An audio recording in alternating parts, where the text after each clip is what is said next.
As Nate runs into a mysterious stranger, Diane receives a disturbing text message.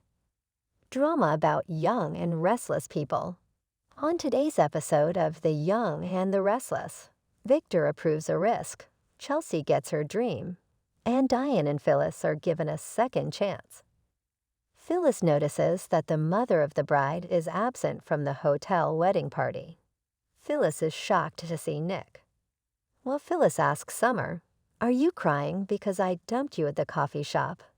Diane rolls her eyes in the background, but Summer says that's not true. It's important to Noah that Phyllis attends, so he keeps insisting that she was invited. She merely mentions the fact that she came in second. Noah admits he is to blame and begs her forgiveness. When Alina comes, Nate has prepared a romantic scene at home for her. It will take more than wine and flowers to get her to forget her intention to commit corporate espionage against his family. And when he brings her a glass of champagne, she wonders if this is his attempt to do so. Nate reveals that he and Lily have reconciled their differences and that he will be remaining with the business. As far as she is concerned, he had ulterior motives. Nate admits that he is pushing forward with his plans, but he is adamant that it will bring his family closer together. Alina mocks him, saying that he'll have to explain that to her. Nate really wants her support on this. Alina explains that she is willing to stand by him because she is his partner, and she believes that he is doing the right thing. Interrupted by Nate. That's all the information he requires. This leads to a passionate kiss between them. The three Chancellor Winters students, Devon, Billy, and Lily, are relieved that things have settled down with Nate.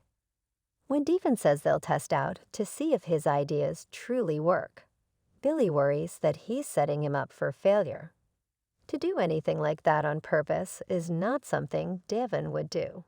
When Chelsea texts Billy asking to meet, Lily tells him to go in case she changes her mind about recording the podcast. Lily inquires of Devon of Amanda's health. Devon says the situation is stressful, and he needs to travel out to assist her. This is another reason why his problems with Nate have gotten to him, and he must now give all of his attention to Amanda. Lily has little doubt that her visit will be greatly appreciated. The topic shifts to going public, and David informs her that she gave a fantastic pitch, but that he still has many reservations. His greatest fear is that he and Neil would one day lose the family business they founded.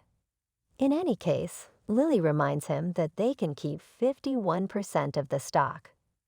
To put it another way, that's the only way David would give his approval. Lily wants to know if they all agree. He assures her he's on board with the plan if she's convinced it's the best option. All My Children's Bianca Eden Regal reflects on the past and the future. After hearing from Victoria's mom, who bumped into Deacon Sharp, Victor reported the news to her at the ranch. She dropped hints that while in Los Angeles, she found out some personal information about Diane Jenkins. When Victoria returns home, she will feel much better. When she tells her dad, "I'd like Newman to become the primary shareholder of Chancellor Winters," he gives her some strange looks. When he hears this, Victor's jaw literally drops. Victoria tells her dad that Nate told her Chancellor was going public and offered to be her inside man so they could gain a majority interest. The question on Victor's mind is, why?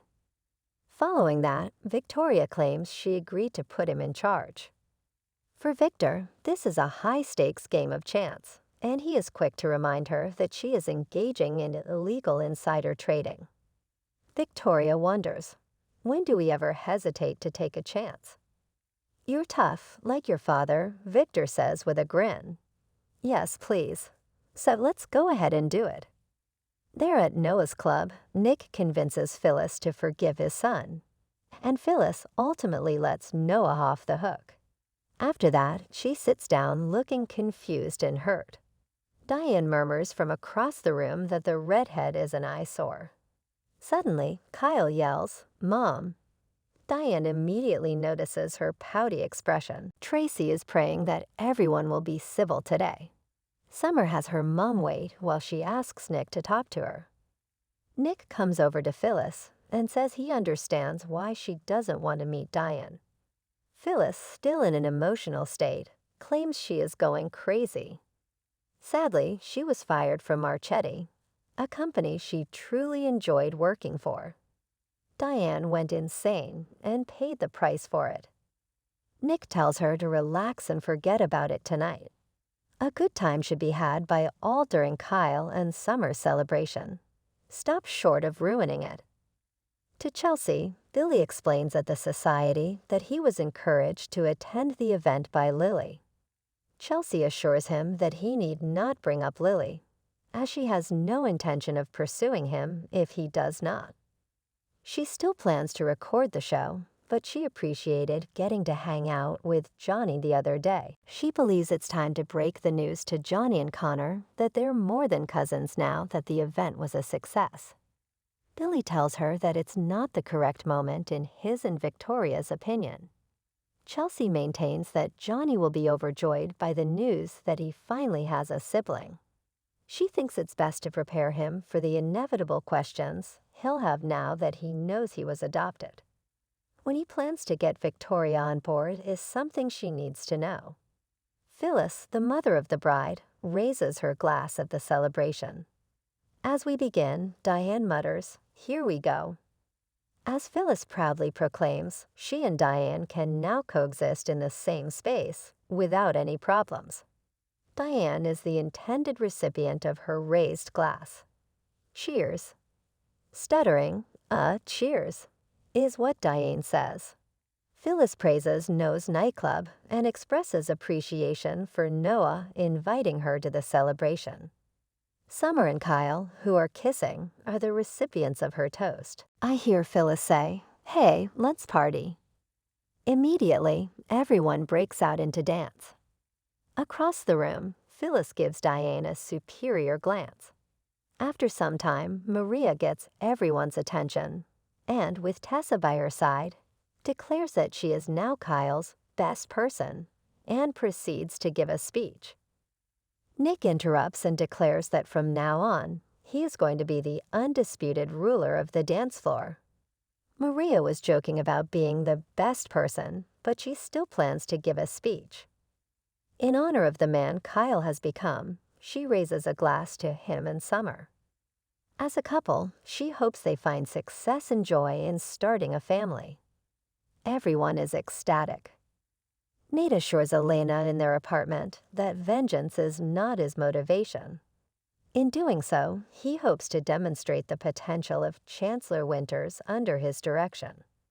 Helena notes that Devin and Lily will be caught off guard by this news. Nate is aware of this, but he intends to be the antithesis of Devin as a leader by encouraging his followers to share their ideas in order to produce something truly remarkable. Noah expresses his gratitude to the partygoers for supporting his soft opening, and Big Brother points endeavors. He gives Summer an emotional speech about how happy he is that they are both home again and can make up for lost time. To put it simply, this is a matter of family. Together, he and Kyle raise a glass. Billy begs Chelsea to be patient with him at society because he hasn't gotten a chance to meet with Victoria. Victoria enters at that very moment. She doesn't like that Johnny and Connor arranged a little poolside hangout without telling her first. Chelsea is questioned about her current activities. It wasn't covered, Billy says, because the boys are relatives. Victoria rejects this and claims they are pressuring her to make a decision. Chelsea agrees that they should have consulted her before proceeding. Victoria says now is not the right time. There are tears in Chelsea's eyes as she explains how much this means to her. She is concerned about Johnny's mental health in the future, should he learn the truth about his original mother, and wonder why she kept it from him. One day he'll find out that everyone else was at these secret family meetings, and he was the only one who was left out of the loop. Is it not obvious how disastrous that may be? Vicky and Billy talk about how she would never lie to Johnny. Sharing Chelsea with him has always been one of their goals. To Victoria's mind, time has flown past. To her mind, everything would change if they told him. She cautions Chelsea to understand his desire for space if he doesn't want to spend time with her right away. Chelsea affirms that she will do so. Before telling Connor, Victoria wants to give her and Johnny an opportunity to break the news to him. Indeed, Chelsea hopes he'll come to think of Connor as a brother. Even though Victoria knows she hopes he'll want to get to know her on a deeper level, she advises her to be ready in case he doesn't. I'm only prepared to take this next step if his choice is finalized, so please respect that. Chelsea wholeheartedly agrees and expresses her gratitude to Victoria. It will be up to Johnny after he and Billy discuss where and when to tell him. After finishing her meal, Victoria begins to leave, but is stopped to observe as a happy crowd celebrates the arrival of a new member of the Chelsea, hugs Billy and says, "Thank you, thank you." Victoria gives Billy a glance.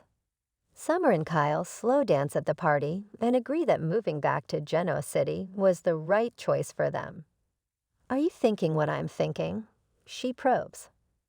After a long pause, Kyle finally says, "Let's do it." The two women, Diane and Phyllis, are pulled aside and told to return to work the next day. That's why they're giving them another go. For this, Diane is grateful, and Phyllis hopes that she has a long and trouble-free tenure. They tell the youngsters to go out and have fun. Diane and Phyllis, when left alone, stare at one another. Jack later inquires as to the nature of the meeting, and Diane says that the children extended an olive branch by giving them another opportunity at Marchetti. Her willingness to accept blame and voluntarily resign pleased Jack. A text message reads, "On the way to Genoa City," which Diane receives at that very moment. Not able to hold out much longer, she seemed quite startled. Upon hearing that Elena can't support Nate's idea, Elena gives him a back hug at home. Nate doesn't understand why she can't see things from his point of view. "You have as low an expectation of what I am capable of doing as Devon does. Apparently you two have more in common than I originally assumed." He goes outside for some air.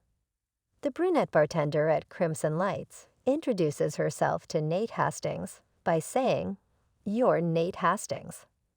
Nate inquires if she was ever one of his patients.